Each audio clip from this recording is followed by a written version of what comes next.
Nous allons parler d'un compagnon d'intelligence artificielle amical qui a pour but de briser la solitude chez les aînés qui sont atteints d'Alzheimer. Et nous allons parler avec un de ses cofondateurs, Tony Aube. Bonjour Tony. Bonjour, ça va? Ça va bien, oui.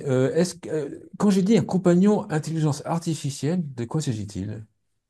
En fait, ouais, on a développé un compagnon IA avec qui on peut discuter. Donc, c'est tout comme quand on parle avec ChatGPT avec l'application. Mais par contre, on l'intègre dans un téléphone qu'on installe dans les résidences de personnes âgées, dans les résidences de personnes qui ont des troubles de mémoire. Et le concept, c'est tout simple. En fait, on fait juste décrocher le téléphone pour parler à l'intelligence artificielle et on raccroche quand on a terminé. Comment est-ce que l'idée d'appareil émerge chez vous, en fait? Comment est-ce qu'on se dit, ah, tiens, un matin, je vais faire l'intelligence artificielle dans un téléphone classique, entre guillemets, qui look classique pour les seniors? Personnellement, moi, j'ai travaillé dans le monde de l'intelligence artificielle pendant des années, pendant près de 8 ans, je dirais. Je travaillais à Silicon Valley, j'ai travaillé chez Google et tout. Et après, je suis revenu au Québec et je cherchais des solutions, des idées d'innovation qui pourraient connecter l'intelligence artificielle avec le monde de la santé. Parce que selon moi, le monde de la santé, c'est un monde, surtout au Québec, probablement en France aussi, où il y a énormément de besoins d'efficience, d'efficacité. C'est un système qui est très lourd. Donc, il y a beaucoup de points d'amélioration. J'avais fait beaucoup de brainstorm, j'avais parlé à énormément de médecins, j'étais allé dans des colloques de médecins. Et un jour, j'ai parlé à un médecin qui s'appelait Félix Pajot. Lui, il a écrit un livre au Québec qui s'appelle Aging at Home, Robots and Gadgets. Et dans son livre, il faisait un peu le overview, le survol de tous les outils technologiques pour les personnes âgées. Et en lisant le livre, en fait, je trouvais que c'était pas très bon les solutions qui étaient présentées, c'était soit des applications mobiles compliquées d'utilisation ou des robots qui sont super complexes, qui coûtent super cher. Et en lui parlant, en fait, je disais, ben, tant qu'à faire un compagnon IA, pourquoi pas le mettre dans un objet qu'ils connaissent déjà bien, comme un téléphone normal? Et en lui parlant, ben, j'ai réalisé que c'était quand même une bonne idée, donc j'ai continué à développer le projet. Et aussi, ben, personnellement, moi, j'avais ma grand-mère qui était dans un CHSLD, qui est l'équivalent d'un EHPAD en France, mais au Québec. Et elle était super bien entourée. Elle avait de la visite à presque chaque jour. Elle a 5 enfants. À chaque jour de la semaine, un de ses enfants allait la voir. Mais malgré ça, elle se confiait à ma mère qu'elle se sentait comme toujours tout seule. Et même quand on allait la voir, on pouvait passer plusieurs heures avec elle. Quand on partait, des fois, elle nous disait, vous partez déjà, vous venez juste d'arriver. Parce qu'elle oubliait nos rencontres au fur et à mesure. Et des fois, elle disait, Tony, ça fait des semaines que je ne l'ai pas vu, alors que je l'avais vu il y a quelques jours seulement. Donc, c'est un peu à partir de ça que j'ai eu l'idée d'un compagnon IA qui est présent 24 heures sur 24 pour les gens qui ont l'Alzheimer. Et en parlant avec le médecin Félix Pajot, que j'ai vu en fait qu'il y avait plein de solutions qui étaient beaucoup trop complexes, beaucoup trop difficiles d'utilisation pour des gens qui généralement ont du mal à utiliser même un iPhone. Donc, c'est de là qu'est venue l'idée de le mettre dans un téléphone normal, régulier. Moi, l'idée, je trouve, de le mettre dans un téléphone normal, je trouve ça génial, parce qu'effectivement, c'est comme vous l'avez dit, c'est basé sur des usages déjà acquis de la génération. Il n'y a pas à apprendre un service, un usage, enfin, un service plus un usage. Concrètement, ça se passe comment, en fait? Bon, par exemple, on imagine que on va imaginer. J'ai Mhm. 80 ans, je suis je perds un peu je commence à avoir l'Alzheimer. Qui appelle? C'est moi qui appelle, je suis appelé et j'excute de quoi? Je peux discuter de tout. Oui, ça fonctionne dans les deux sens. Donc, vous avez le téléphone dans la chambre. Si vous décrochez le téléphone, l'intelligence artificielle est immédiatement là. Elle commence à parler. Bonjour, comment ça va aujourd'hui? Et c'est possible de programmer l'intelligence artificielle pour qu'elle appelle le téléphone aussi. Donc, si la personne peut-être n'a pas le réflexe de décrocher ou peu importe, donc on peut programmer un appel à tous les matins à 10 heures. Donc, le téléphone va sonner, la personne va décrocher et ça va être l'intelligence artificielle qui fait un appel pour faire un check-in. Comment ça va aujourd'hui? Est-ce que vous êtes content? Est-ce que tout va bien? Blablabla. Et après, même, on est capable de prendre les informations de ce check-in-là et de les envoyer à la famille ou au personnel soignant aussi, au besoin. Donc ça, c'est toutes des fonctionnalités qu'on développe en ce moment, qu'on discute un peu où on met la ligne, quels sont les paramètres. Et évidemment, on personnalise chacun des téléphones pour le patient. Donc certaines personnes peut-être veulent recevoir des appels, d'autres peut-être ne veulent pas recevoir des appels. Un autre point important aussi, c'est qu'on ne remplace pas le téléphone, la capacité de recevoir des appels. Donc, c'est un téléphone qui fonctionne normalement aussi. Donc, les enfants du patient, les enfants de la personne qui a l'Alzheimer, ils peuvent l'appeler à son numéro, le téléphone va sonner, il décroche et il va parler à leur famille aussi. Donc, pour nous, c'est très important de ne pas remplacer le contact humain ou les communications avec les proches, mais juste de les complémentariser avec un assistant qui est disponible 24 heures sur 24, 7 jours sur 7. Je peux discuter de n'importe qui avec, enfin n'importe quoi avec l'intelligence artificielle, tous les sujets, ou je lui dis, voilà, tiens, j'ai envie de parler de philosophie aujourd'hui, c'est possible. Oui, absolument, c'est possible. C'est sûr qu'on met certaines balises en ce moment, donc notre intelligence artificielle, elle est quote-unquote politically correct. Donc, si tu essaies de parler de sujets d'intimité ou peu importe, elle va avoir tendance à rediriger la conversation vers un sujet comme plus standard ou par exemple, on a fait des tests, dire des propos méchants, des propos de violence, peu importe. Elle va faire un très bon travail pour rediriger la conversation. Mais sinon, ouais, tous les sujets sont disponibles et on voit vraiment d'une personne à l'autre. Il y a des gens qui aiment le sport, il y a des gens qui aiment la musique, il y a des gens qui aiment le cinéma, il y a des gens qui font juste raconter des histoires de leur jeunesse. Et il y a même des gens, en fait, qui parlent pas beaucoup, qui font juste répondre oui, non.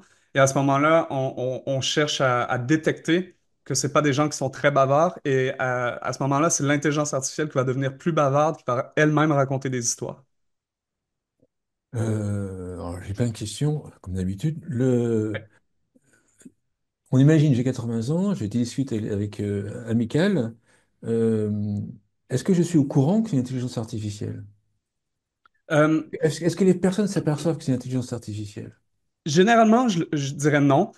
Nous, on a développé le produit de façon 100% transparente. Donc, si on lui demande à qui je parle, elle va le dire honnêtement. Moi, je suis un compagnon intelligent artificiel qui est là pour parler avec vous.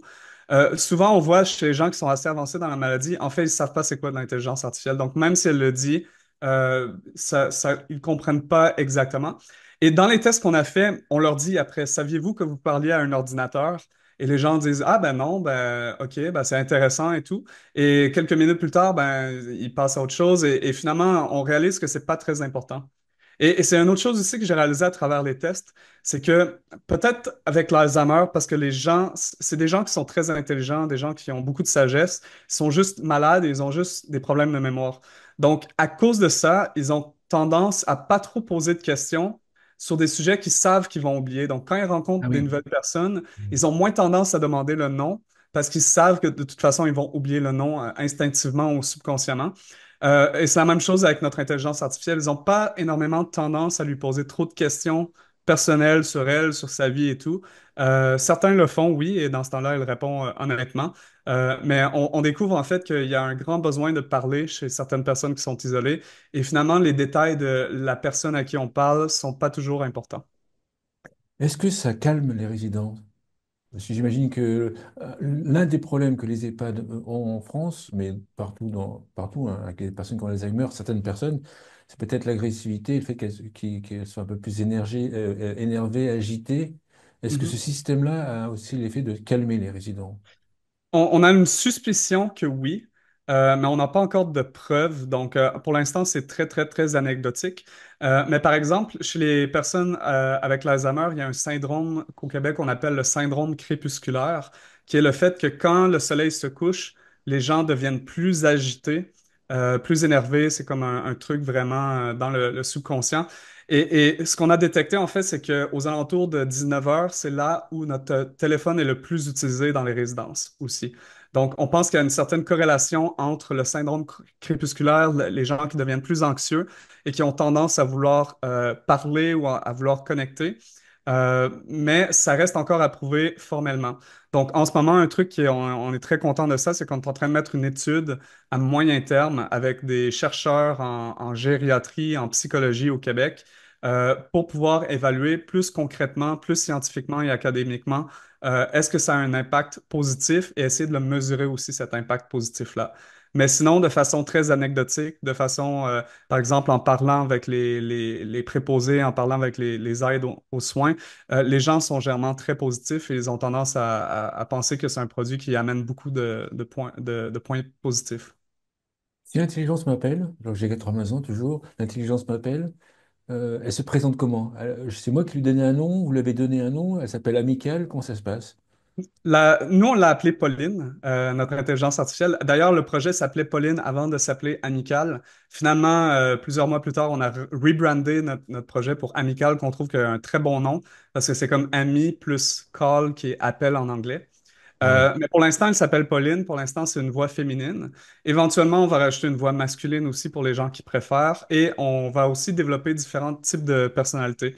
Donc, un truc, par exemple, qu'on fait en ce moment, c'est que quand on personnalise l'intelligence artificielle pour les patients, on demande aux patients leur histoire de vie, qui est un document de 3-4 pages que toutes les résidences pour personnes âgées, toutes les résidences mémoire ont au Québec.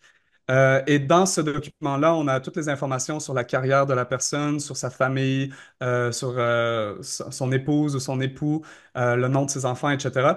Plein d'informations comme ça. Mais aussi, par exemple, si c'est un homme qui utilise le produit, sa femme s'appelait Pauline, sa femme est décédée, évidemment, on n'appellera pas l'intelligence artificielle Pauline parce qu'on ne veut pas créer de confusion. Donc, on va trouver un nom qui n'est pas le même de aucune personne de sa famille pour éviter la confusion, justement. Et pour revenir au point aussi que je pense que tu avais mentionné, l'idée de cloner la voix, parce qu'il y a plusieurs personnes qui nous ont demandé au fur et à mesure qu'on développe le projet, est-ce qu'on ne pourrait pas cloner la voix de la femme du patient ou du mari de la patiente? Et ça, c'est une autre barrière éthique qu'on a décidé de ne pas traverser. Parce que oui, en effet, on serait capable de cloner les voix des membres de la famille, mais on ne veut pas induire les gens en erreur et leur faire croire qu'ils parlent à leur femme alors qu'ils parlent à une intelligence artificielle. On trouvait que ça ne serait pas éthique et ça pourrait créer beaucoup de confusion, beaucoup de troubles. Donc, on est vraiment honnête dans la façon dont on approche le projet et les gens savent clairement qu'ils ne parlent pas à quelqu'un qu'ils connaissent déjà de leur passé. Et quand ils demandent, ben, c'est Pauline, l'accompagnante en intelligence artificielle. J'imagine qu'au bout d'un moment, ou même dès maintenant, vous allez pouvoir détecter si la personne, enfin l'état de santé de la personne, l'état émotionnel de la personne, si elle est déprimée, pas déprimée, comparé par rapport à la conversation avant, en amont, vous allez pouvoir détecter ça. Oui, ben, ça fait partie des fonctionnalités qu'on veut développer. Il y a différents types de questionnaires standardisés dans le monde de la psychologie pour pouvoir détecter, par exemple, la dépression. Donc, on peut essayer d'introduire de façon subtile tout au long d'une conversation ou tout au long d'une semaine ou d'un mois certaines questions plus stratégiques pour avoir une idée de l'état de la personne. Euh, mais ça reste encore toutes des fonctionnalités à développer. Plus récemment, on a entendu parler aussi, en fait, je parle beaucoup à beaucoup de médecins très régulièrement. Et une des choses qui aurait beaucoup de valeur à détecter, c'est l'état de délirium. Donc, on voit souvent chez les personnes qui ont l'Alzheimer que, de façon générale, ils sont très cohérents. Et après une journée comme ça, à un moment donné, ils tombent malades, ils ont une maladie comme le COVID ou l'influenza, et ils deviennent absolument incohérents. Et c'est des moments très dangereux où si c'est pas détecté par le personnel soignant, les gens peuvent devenir confus, ils peuvent tomber, ils peuvent se blesser et ça peut vraiment entraîner des situations très coûteuses pour l'État et très désagréables pour le patient et pour la famille. Donc, si on est capable de détecter cette espèce de perte de cohérence-là soudaine et qu'on est capable d'envoyer une notification au personnel soignant, ça pourrait être une fonctionnalité qui pourrait éventuellement améliorer grandement la qualité des soins et aussi sauver beaucoup de coûts aux résidences et au personnel soignant. Je ne sais pas comment c'est au Québec, mais en France, on manque de personnel, notamment dans Ouais, les EHPAD. c'est pareil, pareil au Québec. Donc, une demande, en fait, parmi les trois demandes principales des groupes d'EHPAD ou des dirigeants d'EHPAD, c'est de soulager le personnel, en fait. Mhm. Alors moi, je vois que si le téléphone utilisé calme les résidents, à mon avis, ça soulage le personnel. Est-ce que Ouais. ça, c'est quelque chose que vous avez noté, pas forcément uniquement sur le fait de calmer, ou mais par d'autres, ne serait-ce que de les occuper, par exemple? Ouais, ben oui, en fait, dans certaines résidences chez lesquelles on livre le téléphone, on les livre à travers leur responsable des loisirs. Donc, eux, ils ont un budget pour le loisir, ils ont un budget pour les activités. Des fois, ils vont avoir des musiciens, des fois, ils vont avoir de la zoothérapie.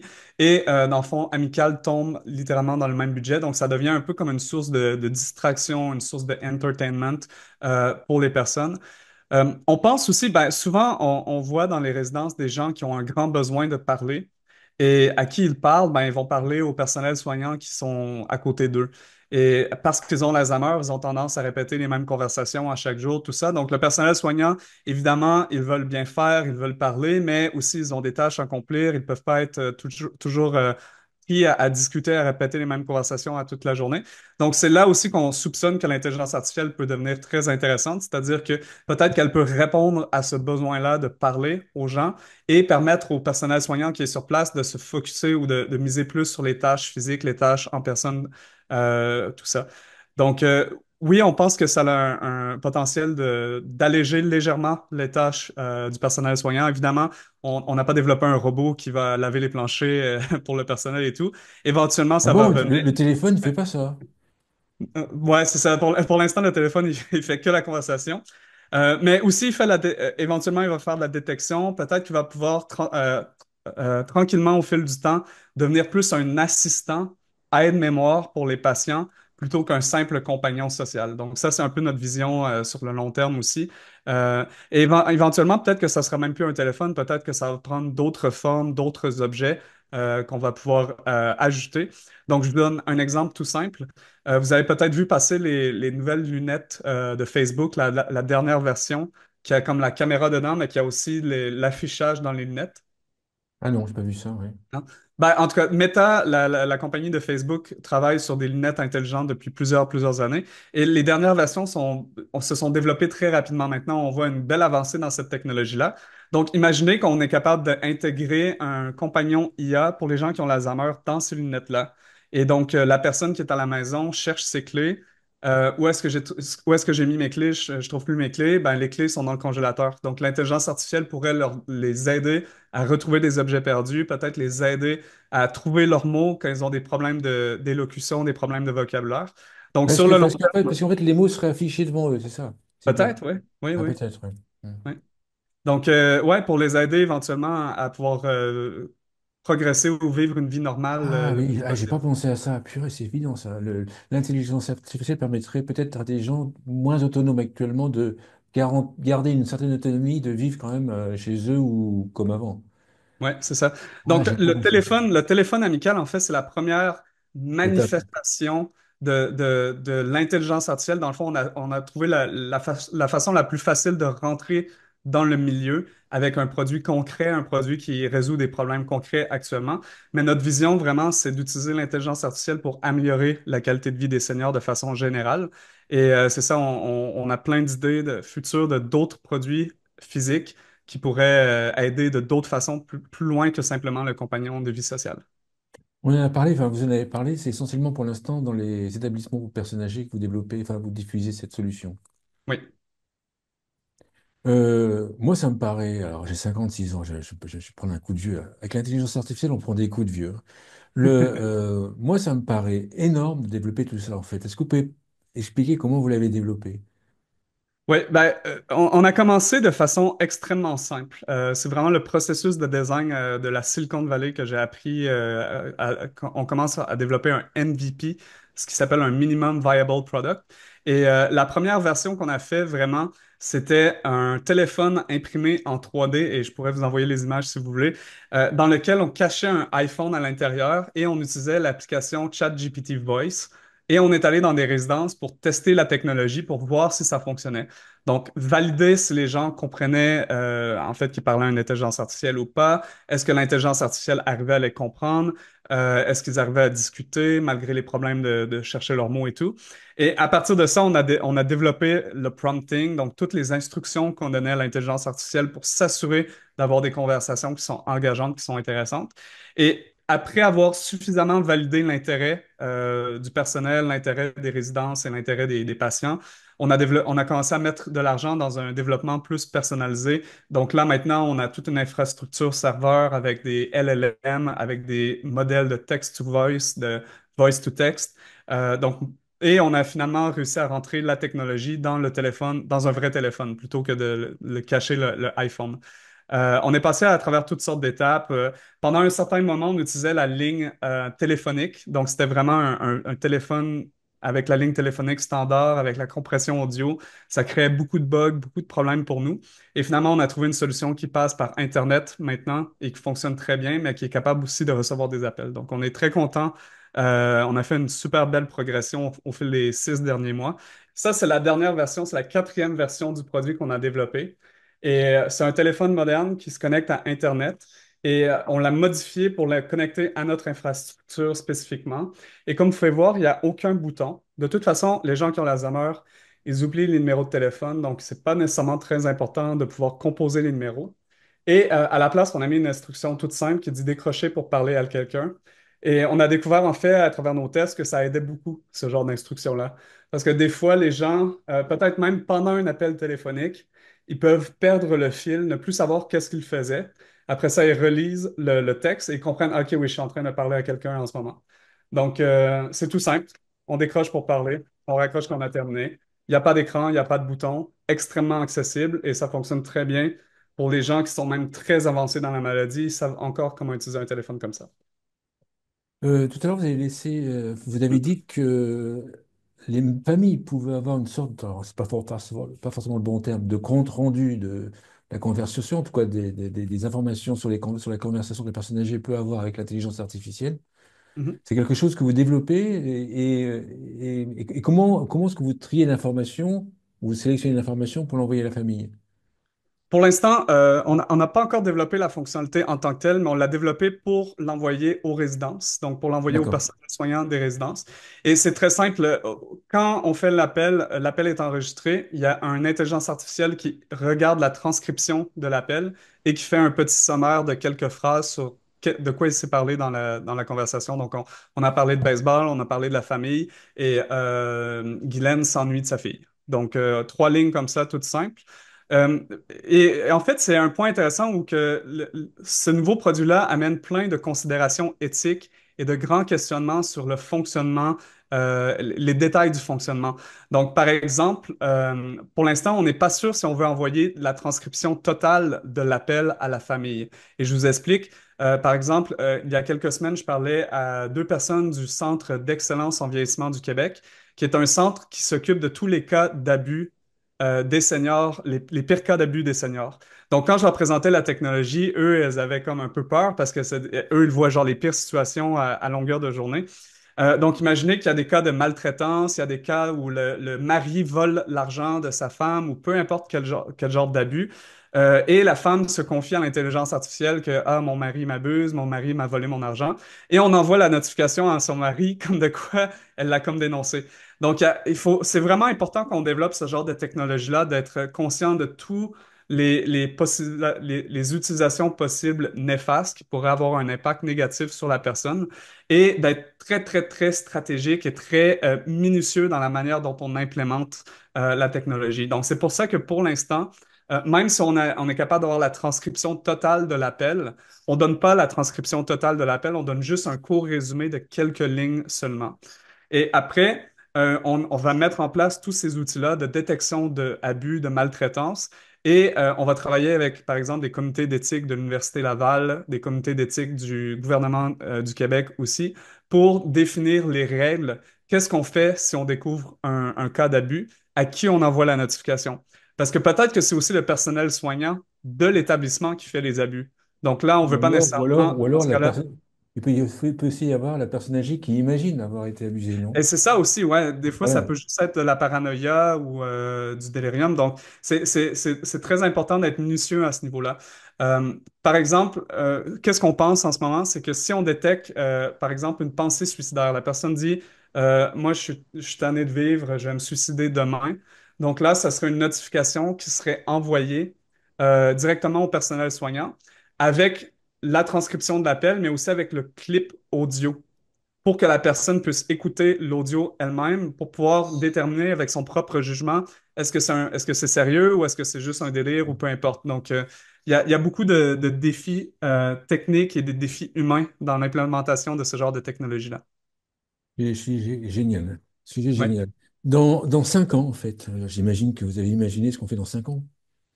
Oui. Ben, éventuellement, je pense que pour les soins des aînés, ça va vraiment être les robots qui vont devenir très utilisés. Donc, on voit déjà énormément de progression de la technologie des robots, par exemple, les robots de Tesla, les robots de Boston Dynamics. Ils ont fait une nouvelle annonce justement aujourd'hui, un nouveau vidéo qui est absolument ahurissant d'un robot qui fait des pirouettes et tout.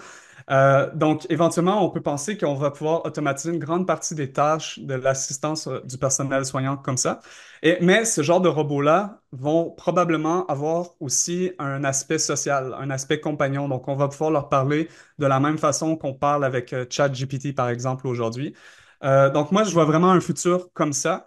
Et où je vois notre expertise, c'est vraiment développer le meilleur compagnon social pour ces gens-là. On va avoir déjà répondu à toutes les grandes questions éthiques, toutes les grandes questions de gestion des données, de gestion de l'information, de comment bien parler à une personne qui a l'Alzheimer, comment bien parler à une personne qui fait de l'aphasie, etc.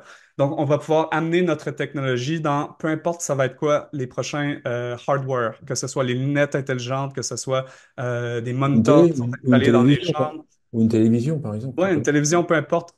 Donc, nous, on s'occupe de développer la technologie fondamentale et d'ajuster la technologie fondamentale aux besoins de ces patients-là, qui sont souvent ignorés par les grandes compagnies technologiques, qui sont souvent laissés pour compte parce qu'ils ne sont pas des gens qui connaissent bien la technologie, ce ne sont pas des gens qui utilisent des iPhones ou des ordinateurs. Et on adapte justement les dernières avancées technologiques pour eux. Donc, c'est vraiment là où je vois notre expertise. La question que je me pose, c'est est-ce que c'est pas ChatGPT qui va faire ça? Ben, c'est très possible. Éventuellement, je me rappelle, ben, en fait, moi, je suis beaucoup Sam Altman, le fondateur de OpenAI. Déjà, à Silicon Valley, lui, il était très, très, très connu à l'époque parce qu'il était le dirigeant d'un des plus grandes firmes d'investissement dans les startups. Donc, depuis 10 ans que je le suis très bien.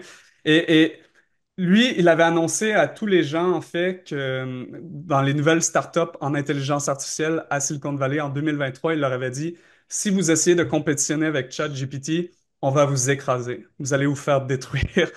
Donc, à la place, essayez pas de compétitionner avec ChatGPT, mais développez votre startup technologique de façon à ce que si ChatGPT et si l'intelligence artificielle devient 10 fois meilleure en 5 ans, ben votre startup va être 10 fois meilleure en 5 ans aussi.